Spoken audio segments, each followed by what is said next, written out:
Welcome to Melt University. This series will help you build your brand, inform you on a variety of career paths, and introduce you to top executives in sports and marketing. Now, here's your host, the president and CEO of Melt, one of the largest independent sports and event marketing agencies in the country, Vince Thompson. Welcome back, students. Virtual Melt University. We are rolling into March Madness, rolling into spring and spring break and spring classes, and hopefully rolling into the great summer and a great fall where we will have full and packed football stadiums and gymnasiums and arenas again. And we've got a special return guest today. My dear friend, Jamael Hester, back by popular demand, is the Chief of Staff of the Office of the President, Alfredo Rivera of North America at the Coca-Cola Company. Was probably as a fancy title for a fireman. He's constantly putting out fires. He's at the tip of the spear, but a very dear friend in the spirit of us building and maintaining our relationship over the years.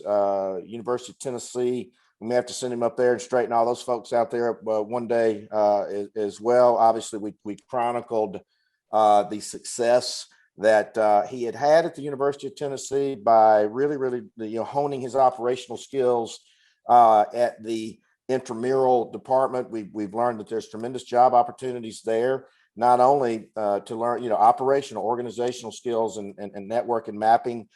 We uncovered some more opportunities from the ticket office yesterday, so we continue to do that. But we're gonna one of the reasons that we're having him back, among the many, but he and I had a fascinating dinner. And not only did I learn his father was a stand-in famous actor, but I asked him the process that he has had over his career that has guided him to the success that he's having now. And he laid it out for me, and I thought it was so fascinating that I wanted to bring it back on, because I think the sooner that you as our students can hear an amazing career roadmap. And obviously, as we've talked, and he'll tell you that as well, that life is certainly not linear, but you have to be able to be willing to be adaptable to the circumstances. You have to be willing to take risk. You have to be willing to fail. You have to be willing to shed your skin. And now, he's at the top of the food chain and the biggest brand, most vaunted brand in the world, and on an executive leadership team that reports to the president of the Coca-Cola Company. And that is not a light task or a light responsibility, given Coca-Cola's position and leadership in North America and also in the world. And so, Jamael, welcome back. Repeat performance by demand to Virtual Melt University. Thank you, Vinny. Always a pleasure, my brother. I love you to death, and I appreciate our fellowship and what you're doing with this platform. I mean, it's amazing. So glad to be here. Well, a lot of things that we've been talking about, and you and I even talked about it today, is that, you look at now the emergence of the HBCU schools, Primetime going to Jackson State, Patrick Mahomes, sponsoring his foundation, sponsoring the Legacy Bowl. I've predicted all along that Bronny James will wind up signing at a Howard or somewhere like that. And so, but it's happening right before our eyes. And so one thing that I say to all of our students in any interview that I do is that, the new litmus coming out of COVID is, what did you do to improve yourself and others during COVID? Did you binge drink or binge watch, or did you learn a new skill? Did you position that skill as a brand? Did you learn empathy? Did you translate those skill sets into helping others? Because I think that and I've said this all along, the operative saying is, change is inevitable, growth is optional, choose wisely. And so that axiom never will apply even more coming into post-COVID as it relates to the career mapping and the adaptation and flexibility that one must have. So I just, I want you to just lay it out because I believe this is going to be a very, very valuable roadmap for all our students going forward. Yeah, I mean, I hope so. At the end of the day, someone asked me, I do a lot of interviewing now because of the role with new talent, external and internal. So I'm on these panels, and one great candidate asked a great question at the end, said, could you name yourself, personify yourself with one word? And you don't get that a lot. And mine is purpose, right? Literally, it's easy. It's purpose. So I'm gonna take you to the roadmap, and the roadmap is defined with a purpose. Everything's deliberate. And I remember when COVID first hit us as a family, didn't know what it was going to be. I thought it was like 3 weeks, 2 months, Flatten the curve. Yeah, exactly. Right. So when I found out and felt and acknowledged what it was going to be, that we were going to be in these sweatpants for, 12 months or so, I sat down with the family and said, look, just like what you said, how are we going to be better as a family coming out of this? And then individually, right? I got little kids, so you can't go too deep, right? But me and my wife, what does that look like? And then for me as a brand, how am I going to come out of this better than I was when we went in? And that kind of changed the way I started thinking about accelerating, my brand performance and development in this company. When I say brand, personal brand, right? So how do I use it to maybe, hunker down and learn something new, pick up a skill or function that I probably wouldn't have the time to do because I used to travel 60% of the time. So what do you do with that time? So I'll take you back to the journey, how it all started and how I've always been deliberate. That was just one tactical example, but I'm always thinking about I like purpose. that word, deliberate. Yeah, it's deliberate. So when I first came into the business, I played, several different sports in high school. And I knew back then that I was going to carry a briefcase, do something, go somewhere. Not sure what it was going to be in the briefcase, but I was going to do that with a suit on. So I turned down a lot of opportunities to play ball, right? Baseball and basketball, because I was very deliberate and purposeful about what story I wanted to tell when I come back to Chattanooga. And I tell it now, right? So with that mindset, I chose a great company, Pepsi at the time, my enemy today, right? But I chose that opportunity because I knew it was a ubiquitous product and brand in the lives of many. But it gave me an opportunity to learn, the operations side of the business from, truck to call it tower for the most part. Did about 4 years with them. Moved twice and did everything from literally warehouse to merchandising, late night at Walmart to driving trucks, whatever you want to call it, all that sales operations stuff. But again, very deliberate around how do I go from this sales ops to, we used to call it putting on some hard bottom shoes, right? So how do I go from the operating side to being a little bit more professional in sales and moving up? So I started having those conversations, and that opportunity didn't come that way at Pepsi. However, a lot of my mentors that had moved on to other things, moved to other companies in CPG, and they knew of my ambitions. I had always said I want to call on a big customer. I want to lead the desk and do more strategy versus just executing the play.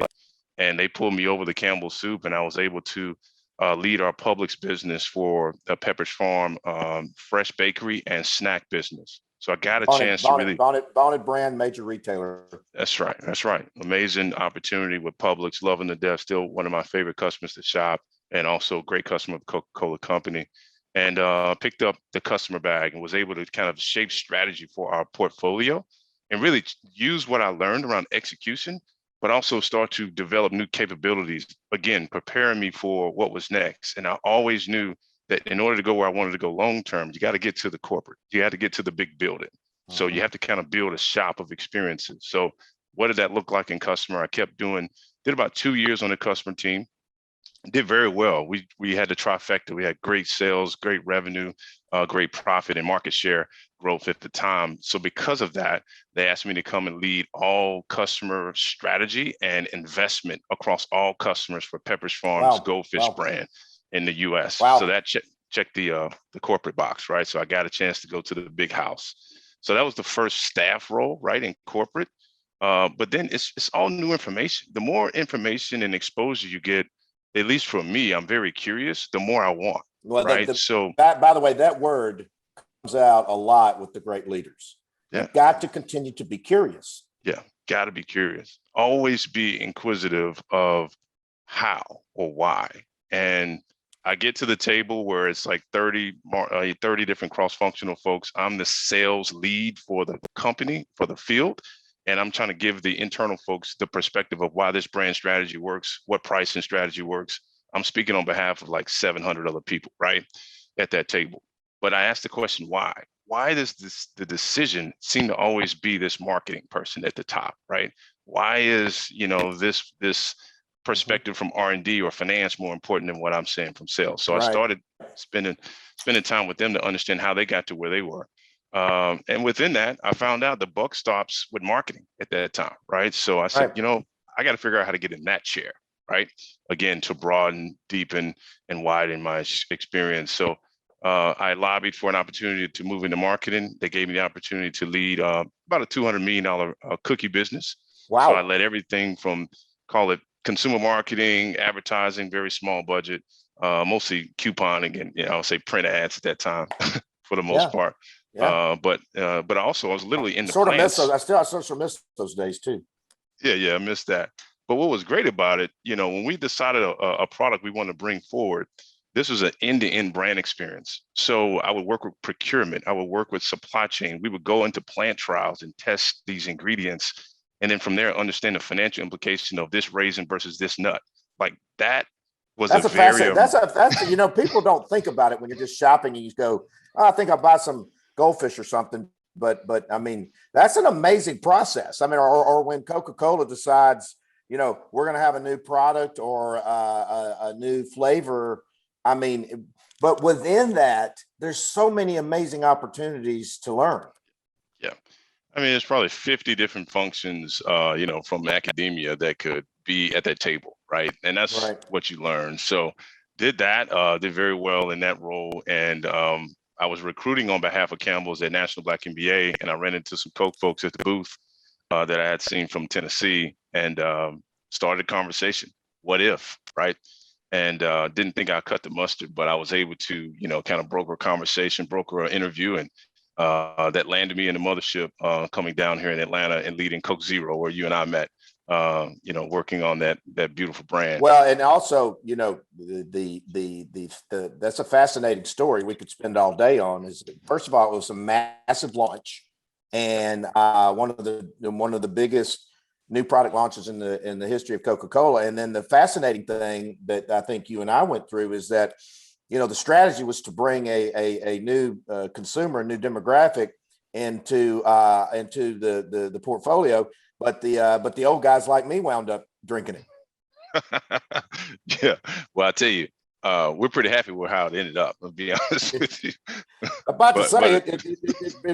It wound up pretty good. But one of those strategic curveballs, like, whoa, we didn't see that one coming. So all of a sudden, you go from 18 to 29 to 18 to 69.